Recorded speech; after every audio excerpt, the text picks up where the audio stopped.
question of the week, which is it's going to cut us deep, I think. Cut us real deep.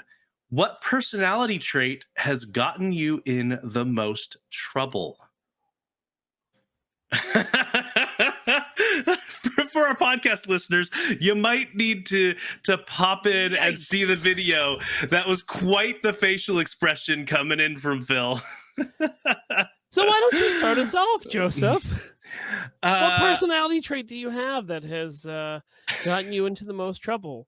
I am an oversharer and honest to a fault at times, and it has gotten me in a fair bit of trouble when I have shared more than I really ought to have. If you want an example of that, you can go to patreon.com/wise_and_nerdy, because we were oversharing a bit in the pre-show. Yo, if you want to hear about Joe's radical politics, that is where you got to hear it. Man. We got into a heated debate about how America should be running, and Joe had some very radical ideas. So if you want to hear about that, it's the only place to find it. Oh, but yeah, no, yeah, I am definitely an oversharer, and in the workplace, that's gotten me in some trouble as well. So, but well, it's not as bad as mine. I am an oversharer. I also have a very limited filter depending on who I'm talking to, but my biggest personality flaw that I have is that I am a people pleaser. And so like I try so hard to make sure that everybody is okay before myself. And it has gotten me into a lot of trouble, not with society, but with myself, because if you're trying to make sure everyone around you is okay, it's very hard to leave a sliver of mental capacity or sanity for yourself, right? And so I will drain my battery very quickly and, not be able to decompress or make sure that myself is okay. And just really, that can go for not only days, but it can go for weeks.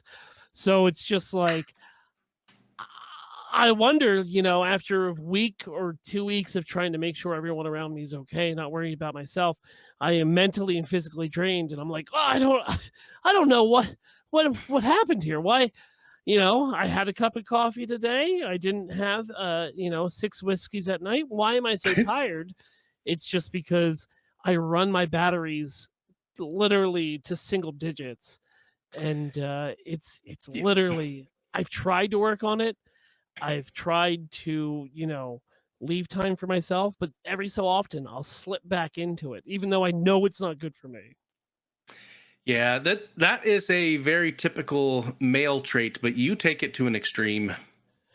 Yeah, because I don't do this anymore, because I have worked around it, but I used to do that at work, and my work is already very physically and emotionally draining.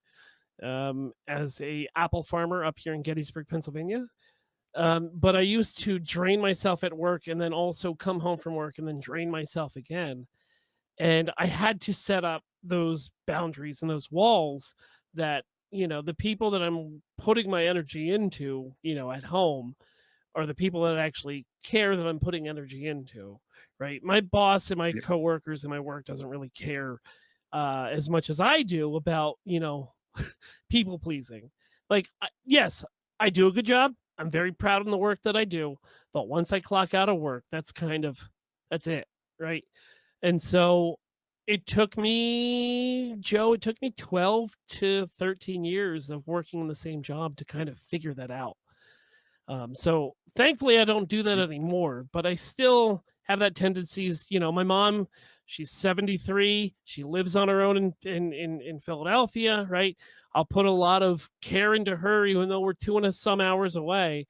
But I got to kind of work on tailoring that back and leaving enough where I don't feel completely drained the next morning after a full night's sleep. Yeah. Yeah. How do we do that, Joe? That is a great don't? question. We don't. Okay, good. Yeah, no. If someone could solve time management, that would be great. Because I don't have the answers there. I really don't. Because I am really bad about saying no a lot of times. So Yeah, me. Well, so yes and no. Um, because I've also for like digital media and digital creation, I've also stepped that back where I'll have people contact me either through Discord or through Blue Sky and be like, "Hey man, I would love to have you guest on my show. Like I love your energy.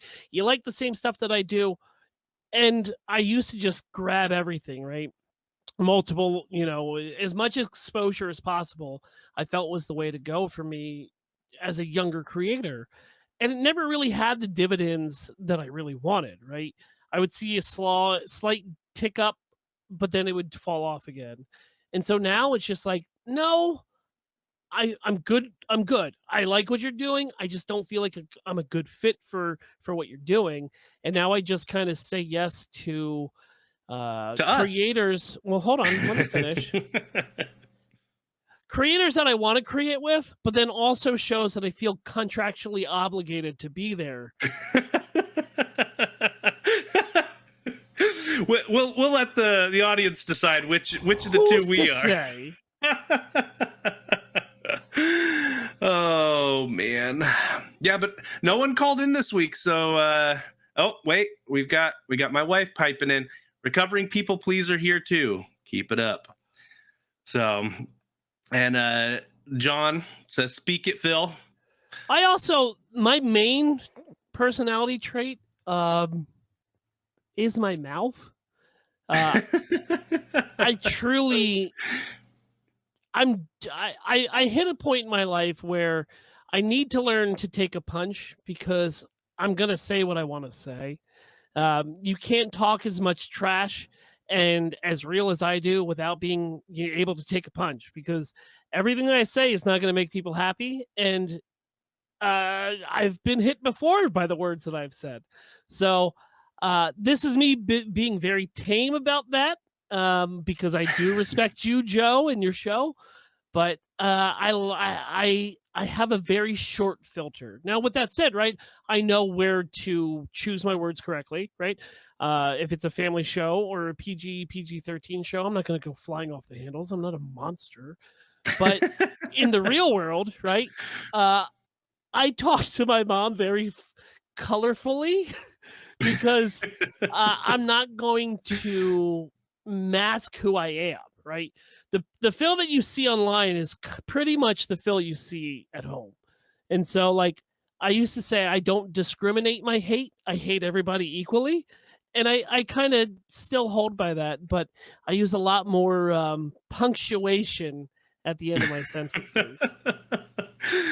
Yeah, And that can get me in trouble, right? my dad didn't swear on the regular, but when he did, we were like, "Uh-oh, we're in trouble." And so that's the difference because like with my kid, I swear all the time, right? And he's very like, you shouldn't say that, daddy, right? So like it's not the swearing that he is afraid of, it's the tone of my voice, right? The tone changes, and he knows that once the tone changes, things have hit the fan, and we need to kind of straighten up and get back in line. So, yeah. to emphasize how much language I use in my daily life, a few weeks back, my oldest and my youngest were in a room together, and the youngest starts crying, like, and I knew based on the type of cry that he had been hurt. And my oldest comes around the corner with a guilty look on his face, and I turn to him and I say, "What the hell did you do?" And he was like, "What did you say?" Like, "You heard me." So then he went to every adult in the house, my in-laws and my wife, was like, "Do you know what dad said?" So yeah, how Uh, dare I? if your kids were only patrons to see the terrible words their father was saying in the pre-show, Yep. I won't repeat them here, but So bad. So horrible.